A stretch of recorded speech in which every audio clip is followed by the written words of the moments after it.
بسم الله الرحمن الرحيم. رسالة لكل شباب مشروعنا مصر القوية، وأخص منهم شباب التيار المصري الذي شارك في هذا المشروع بجد وبإخلاص.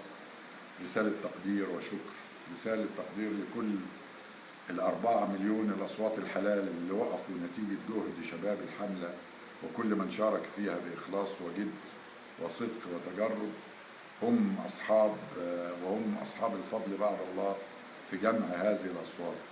نرجو من الجميع أن يدركوا أننا مستمرين في مشروعنا، سنبني مستقبل مصر، أننا حققنا نجاحا يجب أن يملأ نفوسنا وقلوبنا بالأمل، أننا رغم الوقت القصير الذي عملنا فيه جميعا، كل شباب الحملة وشباب المشروع، شباب التيار المصري، كل اللي شاركوا في هذه الحملة رغم الوقت القصير اللي اشتغلنا فيه، لكن الحمد لله حققنا عدد من الأصوات قريب مما حققته تنظيمات كبيرة وراها أجهزة وراها مؤسسات.